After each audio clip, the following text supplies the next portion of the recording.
Oxygen की किल्लत बिल्कुल ना के बराबर है। बेड भी हैं और जवाबदेह अधिकारी अच्छा काम कर रहे हैं।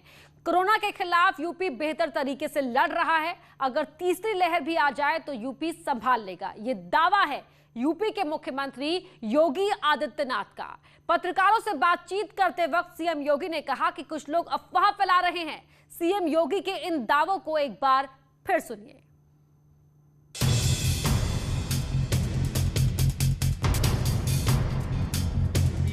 हमारे कमांड एंड कंट्रोल सेंटर का विजिट करिए और उस कमांड एंड कंट्रोल सेंटर को आप देखेंगे कितनी प्रतिबद्धता के साथ और कितनी जवाबदेही के साथ राउंड द क्लॉक वहां पे कर्मचारी कार्य कर रहा है। हर एक विभाग का, उसमें हर एक का इंचार्ज कोई एक सीनियर अधिकारी बनाया गया, प्रशासनिक अधिकारी है, और उसके बाद अलग अलग मेडिकल की टीम अपनी जगह काम करती है। होम आइसोलेशन से जुड़े हुए लोगों के साथ जुड़ने की कार्रवाई अलग से है। जितनी उत्तर प्रदेश की आबादी है उतना देश के अंदर अगर आप देखेंगे तो 22 राज्य आते हैं, तब उतनी बड़ी आबादी होती है।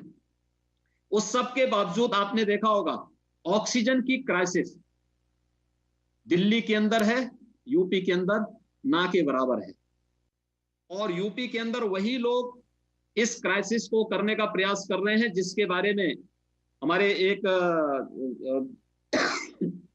अभी मित्र ने कहा भी कि पहले से ही किसी पूर्वाग्रह से ग्रसित होकर के जो लोग किसी उसके साथ कर रहे हैं। मुझे याद है आज से 4 दिन पहले की एक घटना मैं आपको बताता हूं। ये संवाद मेरा ऐसा नहीं कि पहली बार हो रहा है। देखिए, सुबह के समय टीम 11 के साथ मेरा नियमित बैठने का कार्यक्रम बनता है। दोपहर के बाद कुछ अन्य संगठनों के साथ बैठक होती है। सायकाल कुछ अन्य संस्थाओं के साथ मेरा संवाद का कार्यक्रम होता है। तो मेरा उस दिन लखनऊ के हॉस्पिटल्स के साथ बैठक थी। 6 बजे बैठक मेरी होनी थी। इसी प्रकार से मेरी ये बैठक वहां पर जब प्रस्तावित थी, 5 बजे एक चैनल में चला कि फलाने हॉस्पिटल में ऑक्सीजन की कमी। तो मैंने तत्काल वहां पे एक टीम भेजी, प्रशासनिक टीम भेजी, एक मजिस्ट्रेट को भेजा। मैंने कहा देखो वहां ऑक्सीजन की कमी कैसे हो गई है और आप तत्काल वहां पे व्यवस्था करो।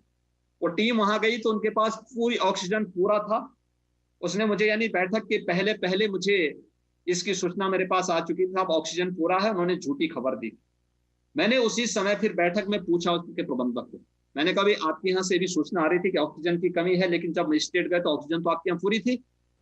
लगे माफी मांगने, ये साहब गलती हो गई है और ऐसी गलती त्रुटि यानी एक त्रुटि के कारण ये चीजें हुई हैं। और ये चीजें कुछ लोग जानबूझ करके शरारतन स्थिति को पैनिक बनाने का प्रयास कर रहे हैं और उसके माध्यम से अफवाह फैला करके एक नकारात्मकता पैदा करने का प्रयास कर रहे हैं। मैं आपको फिर इस बात को कह सकता हूं, एक तो मैंने आपके सामने 3 दिनों के प्रदेश के अंदर कोविड के जो पेशेंट है 38,000 से आज हम 33,000 पे आए हैं।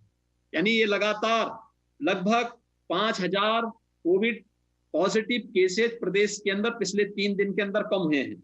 लखनऊ के अंदर अगर आप देखेंगे तो प्रतिदिन जितने कोविड पॉजिटिव केस हैं, एक उनकी संख्या में लगातार गिरावट आई है। 5,500 से लेकर के आज 4,500 तक पहुंची है। और रिकवरी अगर आप देखेंगे तो जितने पॉजिटिव केस आ रहे हैं उससे ज्यादा रिकवरी का रेट लखनऊ में है। जो ये कृत्रिम अभाव पैदा करने का प्रयास किया जा रहा है, ना बेड्स की कमी है, ना ऑक्सीजन की कमी है, ना रेमडेसिविर की कमी या किसी अन्य जीवन रक्षक दवा की भी कमी नहीं है।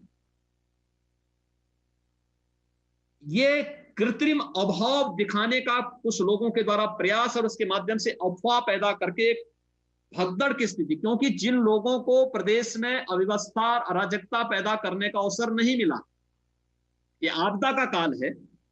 देखिए, एक ये कहना कि रेमडेसिविर को कालाबाजारी की जा रही है, मुझे लगता है सरासर झूठ है, क्योंकि इसका तो कोटा भारत सरकार ने तय कर दिया है हर राज्यों का।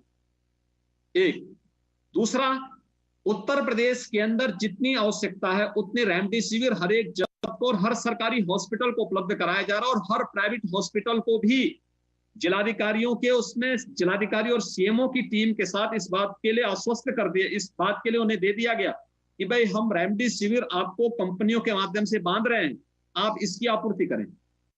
मुझे लगता है कि उत्तर प्रदेश में ऑक्सीजन की किल्लत दिल्ली की तुलना, आखिर दिल्ली में तो हेल्थ इंफ्रास्ट्रक्चर का सबसे ज्यादा पैसा खर्च होता है। दिल्ली की कुल पॉपुलेशन कितनी है? 1,75,00,000, और 1,75,00,000 की आबादी में हेल्थ इंफ्रास्ट्रक्चर का सर्वाधिक पैसा वहां पर सेंट्रल गवर्नमेंट का भी और दिल्ली सरकार का भी खर्च होता है। उस सब के बावजूद उनके यहाँ 6 वर्ष में एक भी ऑक्सीजन प्लांट नहीं लगे, और उत्तर प्रदेश ने इसी दौरान 32 ऑक्सीजन प्लांट लगाए हैं अपने अलग अलग हॉस्पिटल में। हम लोगों ने पिछले 4 वर्ष के दौरान हमारे हर बड़े मेडिकल कॉलेज में, संस्थान में हमारे ऑक्सीजन प्लांट हैं। ऑक्सीजन प्लांट जितने बेड्स उनकी क्षमता है, उतने की हमारे पास ऑक्सीजन की क्षमता है। समस्या ऑक्सीजन नहीं, समस्या एक उन जमाखोरों का है जो अनावश्यक रूप से स्थिति को पैनिक बनाने का प्रयास कर रहे हैं। एक दूसरा, जिसको ऑक्सीजन की आवश्यकता नहीं, जब वह भी लाइन में खड़ा होता है तो एक उस जरूरतमंद का हक मारा जाता है जिसको वास्तव में होम आइसोलेशन के दौरान भी उसको ऑक्सीजन की आवश्यकता है। या बहुत सारे श्वास के रोगी होंगे जिनको पहले से डॉक्टर ने सजेस्ट किया है, उसका हक वो लोग मार रहे हैं। और मेरी इसलिए अपील थी मीडिया से कि हम अपने यहाँ पैनल डिस्कशन कराते हैं तो इसमें पैनल डिस्कशन में इस प्रकार के विशेषज्ञों को बुला करके अगर हम उनसे करा सकें कि नहीं भाई, ऑक्सीजन सिलेंडर हर एक कोरोना पॉजिटिव पेशेंट के लिए नहीं आवश्यक है। हॉस्पिटल में HFNC, कभी कभी पेशेंट अपने आप उस रेगुलेटर को ज्यादा कर दे रहा है, उसकी आवश्यकता नहीं लेकिन वो ज्यादा कर रहा है। इसी प्रकार से बहुत सारी जगह रेगुलेटर खुला रह जा रहा है, ऑक्सीजन वेस्ट हो रहा है। ऑक्सीजन के वेस्ट को बचाना और उस वेस्ट ऑक्सीजन को, जो वेस्ट होने से बच रही उस ऑक्सीजन का उपयोग अन्य जरूरतमंदों को हो सके, इसीलिए ये ऑक्सीजन ऑडिट की कार्रवाई हम पूरे प्रदेश के अंदर हमारी वर्तमान में चल रही है। मौजूदा स्थिति में ही नहीं, हम लोग सेकंड और थर्ड वेव के लिए भी तैयार हैं। और मैं इस बात को कह सकता हूं कि हम लोगों ने हर एक जनपद को मौजूदा जितनी उनकी बेड्स की क्षमता है उसको दुगना करने के लिए पहले से आदेश किया है कि आप बढ़ाइए। लेकिन समस्या केवल बेड्स बढ़ाने की नहीं है, बेड्स तो हमारे पास पर्याप्त हैं, उसमें ऑक्सीजन की आपूर्ति भी अनवरत रूप से बनी रहे, इसके बारे में भी उनको कहा गया है। ट्रेन्ड मैन पावर हो, इसके लिए भी उनको किया गया। इनके लिए भी पहले से ही सभी जनपदों को पैसा भी दिया गया है और जिलाधिकारी और मंडलायुक्तों को इस बारे में कहा गया कि वे लोग इस प्रक्रिया को वहां पर तेजी के साथ आगे बढ़ाने का कार्य करें। सीएम हेल्पलाइन को केवल इसी के साथ जोड़ा गया है कि सीएम हेल्पलाइन 2 काम करेगी। एक, होम आइसोलेशन में रहने वाले लोगों को मेडिकल किट मिली कि नहीं मिली है और उसके संतुष्टि लेवल को चेक करें। दूसरा, सीएम हेल्पलाइन जो हॉस्पिटल में भर्ती पेशेंट हैं उनके साथ संवाद बनाएगा। संवाद इस बात को लेकर, और ये लगातार कार्य चल रहा है कि पेशेंट को वहां डॉक्टर और सीनियर फैकल्टी राउंड ले रहे हैं कि नहीं ले रहे हैं, वहां साफ सफाई है कि नहीं है, बेडशीट बदली जा रही है कि नहीं बदली जा रही है, भोजन समय पे मिल रहा है कि नहीं मिल रहा है, उनकी जरूरत के हिसाब से अन्य सुविधाएं वहां पे उपलब्ध हो रही कि नहीं हो रही हैं। इन चीजों को लेकर के भी सीएम हेल्पलाइन का उपयोग बेहतर तरीके से प्रदेश के अंदर किया जा रहा है। और मैं चाहूंगा सूचना विभाग इस बात की जरूर व्यवस्था करें कि आप लोगों को एक बार integrated command and control centre का विजिट जरूर करवाएं। आप लोग देखें एक बार वहां की व्यवस्था को और फिर उसकी तुलना करें अन्य राज्यों से कि अन्य राज्यों ने भी इसी प्रकार की व्यवस्था बनाई है और कैसे, यानी एक एक चीज को वहां पर मैपिंग की जा रही है और कैसे एक एक चीज की जानकारी लेने के साथ साथ हर एक चीज पूरी ट्रांसपेरेंट तरीके से इन चीजों को किया जा रहा है। तो ये चीजें वहां पर इस रूप में करने का प्रयास किया जा रहा है। सरकारी हॉस्पिटल्स में बेड्स कम हो गए हैं या बेड्स नहीं है किसी जिले में, तो जिले के अंदर integrated command and control centre के माध्यम से कोई भी पेशेंट जिसको हॉस्पिटल में जाना आवश्यक है वह किसी भी प्राइवेट हॉस्पिटल में एडमिट होगा, उसको कोई भी हॉस्पिटल मना नहीं करेगा और उसका उपचार हम लोग आयुष्मान भारत के तर्ज पर उस हॉस्पिटल का भुगतान सरकार करेगी, लेकिन किसी पेशेंट के लिए कोई मना नहीं करेगा।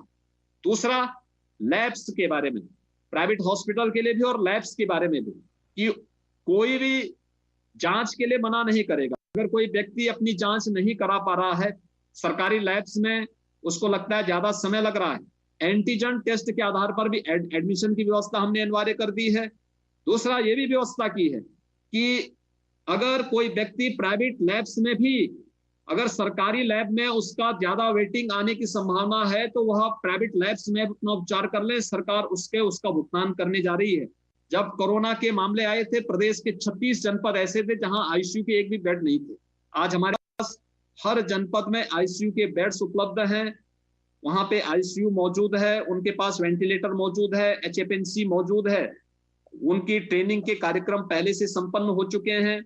लेकिन फिर भी अगर कहीं कोई समस्या उनके सामने है तो हम लोगों ने एसजीपीजीआई को इस बात के लिए अधिकृत किया है कि एसजीपीजीआई उन्हें वहां पर वर्चुअल आईसीयू के साथ जोड़ेगी और हर दिन 5 से 6 बजे के बीच में एसजीपीजीआई के एक्सपर्ट उन्हें इस बारे में अवगत कराते हैं। पेशेंट के बारे में अगर कहीं किसी की कोई क्वेरीज है तो उसके बारे में भी उसका समाधान करने का काम प्रदेश के अंदर हो रहा है।